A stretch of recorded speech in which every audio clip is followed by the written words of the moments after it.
ಬೇಕಾದಷ್ಟು ಕಡೆ ಹೇಳಿದ್ದೀನಿ, ಯೂನಿವರ್ಸಿಟಿನಲ್ಲಿ ಹೋಗಿ ಹೇಳಿದ್ದೀನಿ. ಆ ಭಕ್ತಿ, ರಾಷ್ಟ್ರಭಕ್ತಿ, ರಾಷ್ಟ್ರ ಋಣ, ರಾಷ್ಟ್ರ ಪ್ರೇಮ, ರಾಷ್ಟ್ರದ ಎಲ್ಲ ಲಾಂಛನಗಳನ್ನ ಗೌರವಿಸ್ತಕ್ಕಂಥದ್ದು. ಆರ್ಟಿಕಲ್ 21 ಏನೇ ಹೇಳಲಿ, ಜಜ್ಮೆಂಟ್ ಏನೇ ಇರಲಿ, ಅದು ನಿಮ್ಮ ಕರ್ತವ್ಯ. ಅದನ್ನ ಕರ್ತವ್ಯ ಮಾಡೋದಕ್ಕೆ, ಋಣ ತೀರಿಸೋದಕ್ಕೆ ಯಾವ ಜಜ್ಮೆಂಟು ಬೇಕಾಗಿಲ್ಲ. ಸೊ ನಿಮ್ಮ ತಂದೆಯವ್ರು ಏನು ಬಿಟ್ಟಿಲ್ಲ ಅಂದ್ರೆ ನಿಮ್ಮನ್ನು ಬಿಟ್ಟಿದ್ದಾರೆ. ನಿಮ್ಮನ್ನು ಬಿಟ್ಟಿರೋದೇನೇನೆ ಒಂದು ಸುಕೃತ. ಹೋಗಿ ನೋಡ್ಕೊಂಬನ್ನಿ. 2 ಕಿಲೋಮೀಟ್ರಿಗೆ ಒಂದೊಂದು IVF ಸೆಂಟರ್ ಇದೆ. 2 ಕಿಲೋಮೀಟ್ರಿಗೆ. ನನಗೆ ನೆನಪಿರೋ ಪ್ರಕಾರ ಶೇಷಾದ್ರಿಪುರದಲ್ಲಿ ದೇಸಾಯಿ ನರ್ಸಿಂಗ್ ಹೋಮ್ ಬಿಟ್ರೆ ಬೆಂಗಳೂರಿನಲ್ಲಿ ಯಾವ IVF ಸೆಂಟ್ರು ಇರಲಿಲ್ಲ. ಎಲ್ಲ ಸರಿಯಾಗಿರ್ತಾರೆ. ಯಾಕೆ ಮಕ್ಕಳಾಗೋದಿಲ್ಲ? Biologically both are fit and fine. ಪಿತೃಋಣ ಎಷ್ಟು ಇಂಪಾರ್ಟೆಂಟ್ ಆಯ್ತು ಇಲ್ವೋ ಈಗ? ಮತ್ತೆ ನಿಮ್ಗೆ ಅಂತ ಚೆನ್ನಾಗಿ ಎಲ್ಲ ಚೆನ್ನಾಗಿರ್ತಕ್ಕಂಥ ಸದೃಢವಾಗಿರ್ತಕ್ಕಂಥ ನಿಮ್ಮನ್ನು ಬಿಟ್ಟು ಹೋಗಿದ್ದಾರೆ ಅಂದ್ರೆ, ನಮ್ಮಪ್ಪ ಏನು ಬಿಟ್ಟು ಹೋಗ್ಲಿಲ್ಲ ಅನ್ನೋದು ಬೇಡ. ಏನೂ ಬಿಟ್ಟು ಹೋಗದೆ ಇದ್ದಾಗ್ಲೂನು ಅಲ್ಲ, ಏನೂ ಬಿಟ್ಟು ಹೋಗದೆ ಇದ್ದಾಗ್ಲೂ ಕೂಡ ಅವರು ಏನಾದ್ರು ಸಾಲಾಗಿಲ್ಲ ಬಿಟ್ಟಿದ್ರೆ ಅದನ್ನ ನಾನು ತೀರಿಸ್ಬೇಕು ಅಂತ ಪೌತ್ರೈಹಿ ಅಂತ ಪದ ಡಾಕ್ಟ್ರಿನ್ ಆಫ್ ಪಯಸ್ ಆಬ್ಲಿಗೇಷನ್ ಅಲ್ಲಿ ಬಹಳ ಉತ್ತಮವಾಗಿರ್ತಕ್ಕಂಥ ಒಂದು ಜಜ್ಮೆಂಟ್ ಇದೆ. ಶ್ರೀಧರ ವರ್ಸಸ್ ಮಹಿಧರ ಅಂತ 3ನೇ ಶತಮಾನದ್ದು ನಮ್ಮ ಲೈಬ್ರರಿಯಲ್ಲಿ ಇದೆ. ಅಮ್ಮ ತರಿಸಿಟ್ಟಿದ್ದಾರೆ ಪುಸ್ತಕನನ್ನ, ನೋಡ್ಕೊಳ್ಳಿ, ಆಮೇಲೆ ಕೊಡ್ತೀನಿ. 3ನೇ ಶತಮಾನದ ಕೇಸ್ ಇದು. ಶ್ರೀಧರ ವರ್ಸಸ್ ಮಹಿಧರ ಅಂತ ಕೇಸು. ಆ ಶ್ರೀಧರ ಅಂತಕ್ಕಂಥ ಪ್ಲೇಂಟಿಫು, ಮಹಿಧರ ಅಂತಕ್ಕಂಥ ಡಿಫೆಂಡೆಂಟು. ಮಹಿಧರ ಅನ್ನೋನು 4ನೇ ತಲೆ ಶ್ರೀಧರಂಗೆ. ಮರಿ ಮಗ ಆಗ್ಬಿಡ್ತಾನು. ಅವರಪ್ಪ ತೀರ್ಕೊಂಡು ಹೋಗ್ಬಿಡ್ತಾರೆ. ಈ ಮೊನ್ನೆ ಕೋವಿಡ್ ಬಂದಾಗೆ ಅಂತ ಇಟ್ಕೊಳ್ಳಿ. ಇದು ಪಾಟ್ಲಿಪುತ್ರದಲ್ಲಿ ನಡೆದಂತ ಕೇಸು, ಈಗಿನ ಪಾಟ್ನಾ ಆಯ್ತಲ್ಲ. ಅಲ್ಲಿ ಏನಾಗುತ್ತೆ ಅಂತಂದ್ರೆ, ಈ ಶ್ರೀಧರ ಅನ್ನೋನು ಮಹಿಧರ ಅವ್ರ ಮುತ್ತಾತನಿಗೆ 10,000 ರೂಪಾಯಿ, ಇವಾಗಿನ ರೂಪಾಯಿ, ಆಗ ಡ್ರಮ್ಮಮ್ ಅಂತ, ಆಗ ಕರೆನ್ಸಿ ವ್ಯಾಲ್ಯೂ ಇದು ಡ್ರಮ್ಮಮ್ ಅಂತ, 10,000 ಡ್ರಮ್ಮಮ್ನ ಡೆಪಾಸಿಟ್ ಇಡ್ತಾನೆ. ಎಷ್ಟು? 2% ಇಂಟ್ರೆಸ್ಟ್ ಪರ್ ಮಂತ್ ಅಂತ. ಸೊ ಈಗ 3% ಆಗಿರೋದ್ರಲ್ಲಿ ಏನು ತೊಂದರೆ ಇಲ್ಲ. ಅವತ್ತೇ 2% ಪರ್ ಮಂತ್, 200 ರೂಪೀಸ್ ವಾಪಸ್ ತಿಂಗಳಿಗೆ ಇಂಟ್ರೆಸ್ಟ್ ಕೊಡಬೇಕು ಅಂತ. 10,000 ಡ್ರಮ್ಮಮ್ಗೆ 200 ಡ್ರಮ್ಮಮ್ ಕೊಡ್ತಿರ್ತಾನೆ. ಇದು ನಾಟ್ ಡಿಸ್ಪ್ಯೂಟ್. ಆ ಥರ ಅವನು 2 ತಿಂಗಳು ಇಂಟ್ರೆಸ್ಟ್ನು ಕೊಟ್ಟಿರ್ತಾನೆ. ಈ ಕೋವಿಡ್ ಬಂದಂಗೆ ಅವಾಗ ಒಂದು ಭೀಕರವಾಗಿರ್ತಕ್ಕಂಥ ಒಂದು ರೋಗ ಬರುತ್ತೆ. ಅವರ ಯಾರು ಇಸ್ಕೊಂಡಿರ್ತಾನೆ, ಮಹಿಧರನ ಮುತ್ತಾತ, ತಾತ ಮತ್ತೆ ತಂದೆ, ಇವ್ರು 3 ಜನ ತೀರ್ಕೊಂಡು ಹೋಗ್ಬಿಡ್ತಾರೆ. ಸೊ ಈಗ ಮಹಿಧರ ದುಡ್ಡಿಟ್ಕೊಂಡಿದ್ದಾನೆ. ಶ್ರೀಧರ ಅವನ ಮೇಲೆ ಕ್ಲೈಮ್ ಮಾಡ್ತಾನೆ, ಕೊಡಿ ಅಂತ. ಅವನು ಕೊಡೋದಿಲ್ಲ ಅಂತ ಹೇಳ್ತಾನೆ. ಅವನು ಮೊದಲು ಕೊಟ್ಬಿಡಕ್ಕೆ ತಯಾರಾಗಿರ್ತಾನೆ. He engages a senior counsel. You see, I am not joking, it's all there in the case.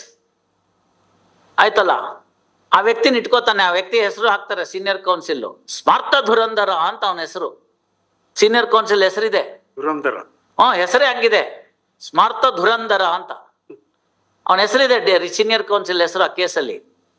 ಆ ವ್ಯಕ್ತಿ ಏನ್ ಮಾಡ್ತಾನೆ, ಲಾ ಎಲ್ಲ ಓದ್ಬಿಟ್ಟು ಪೌತ್ರೈಹಿ ಅಂತಿದೆ, ನೀನ್ ಮರಿಮಗ ಮೊಮ್ಮಗ ಅಲ್ಲ, ಅದರಿಂದ ಕೊಡ್ಬೇಕಾಗಿಲ್ಲ ಅಂತ ಡಿಫೆನ್ಸ್ ಹಾಕೋಣ ನಡಿ ಅಂತಾನೆ. 10,000 ಡ್ರಮ್ಮಮ್ ಉಳಿಯುತ್ತೆ ಅಂತ ಹೋಗ್ತಾನೆ ಅವನು. ರಿಟರ್ನ್ ಸ್ಟೇಟ್ಮೆಂಟ್ ಹಾಕ್ತಾನೆ. ಈಗ ಭಗವಾನ್ನೇ ಜಡ್ಜು. ಏನ್ ಮಾಡ್ಬೇಕು? ಓದಿದ್ರು. ಆಗ ರಾಜ ಜಡ್ಜು. ಅವ್ರು ಓದಿದ್ರೆ ಪ್ಲೈನ್ ರೀಡಿಂಗು ಪೌತ್ರೈಹಿ ಅಂತಿದೆ, ಮೊಮ್ಮಕ್ಳಿಗೆ ಸ್ಟಾಪು. ಇವಾಗ ಇವನ್ ಮರಿಮಗ. ಸೊ ಕ್ಲೀನ್ ಇಂಟರ್ಪ್ರಿಟೇಷನ್ ಸಾಕು, ಹೋಯ್ತು, ಸೂಟ್ ಟು ಬಿ ಡಿಸ್ಮಿಸ್ಡ್ ಅಂತ. ರಾಜಂಗ್ ಅನ್ಸುತ್ತೆ, ಎಲ್ಲ ಇವನ 10,000 ಕೂತ್ ಕಡೆ ನುಂಗ್ಬಿಟ್ನಲ್ಲ, ಏನ್ ಇವಾಗ ಅಂತ. ಒಳಗಡೆಯಿಂದ ಶುರು ಆಗುತ್ತೆ, ಇದು ನ್ಯಾಯ ಅಲ್ಲ, ಏನಾದ್ರು ಮಾಡಬೇಕು ಅಂತ. ಏನ್ ಮಾಡಿದ್ರು? Refer to larger bench for interpretation. ಯಾವ ಲಾರ್ಜರ್ ಬೆಂಚ್ ಅಂದ್ರೆ ಪಂಡಿತರಿಗೆ ಕಳಿಸ್ತಾರೆ ಆ ಕ್ವಶನ್ನ ಫ್ರೇಮ್ ಮಾಡಿ.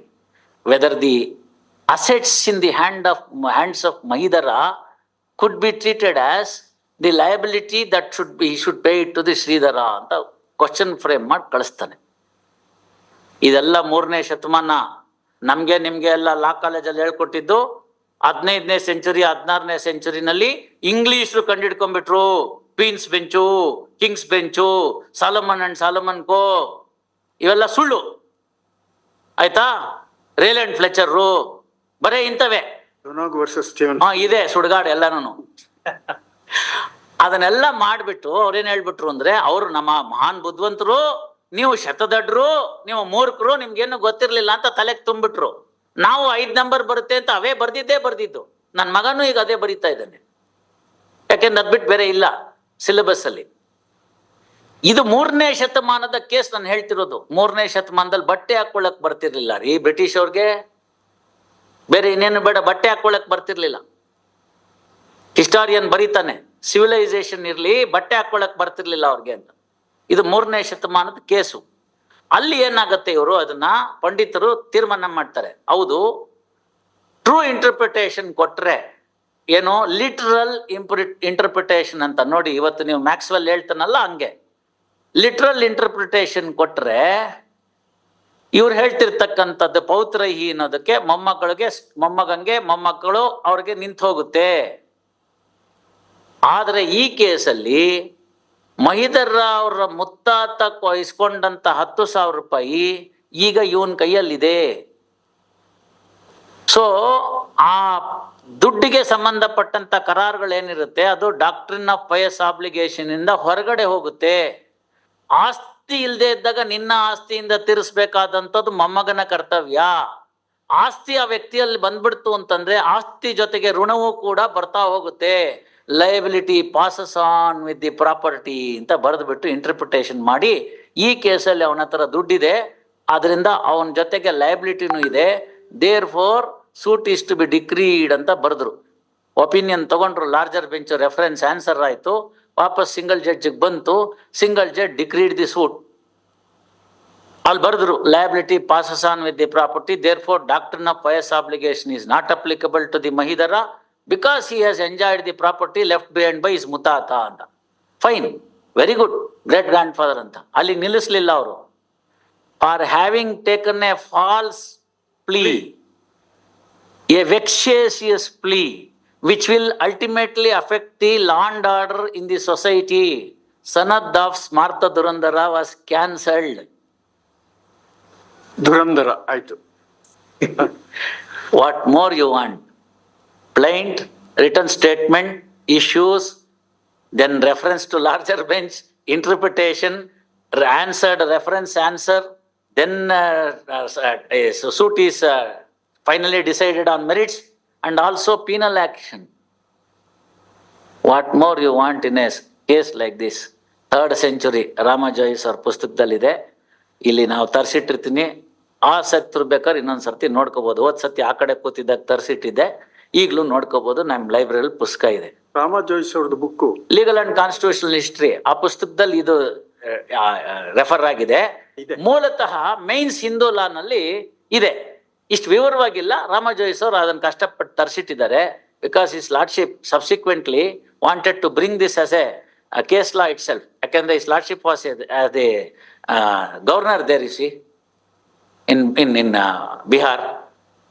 ಆಮೇಲೆ ಏನೂ ಆಗ್ಲಿಲ್ಲ ಅದು. ನಾನು ಅವ್ರ ಹತ್ರ ಚರ್ಚೆ ಮಾಡಿದ್ದೆ, ಅವಾಗೆಲ್ಲ ಸರ್ ಅದು ಓದಿದ್ದೀನಿ ನಾನು ಆ ಕೇಸು ಅಂತ ಹೇಳಿದೆ. ಆ ಓದೋದಲ್ಲ, ಆ ಕೇಸ್ನ ನನ್ನ ಥೀಸಿಸ್ ಅಲ್ಲಿ ಬರ್ದಿದ್ದೀನಿ ನಾನು, LLM ಥೀಸಿಸ್ ಅಲ್ಲಿ ರೆಫರ್ ಮಾಡಿ. 3ನೇ ಶತಮಾನದಲ್ಲಿ ಈ ರಾಷ್ಟ್ರದಲ್ಲಿ ಇಂಥದ್ದಿತ್ತು. ಇವಾಗ ಎಲ್ಲಿಗೆ ಹೋಗಿ ತಲುಪಿದ್ದೀವಿ?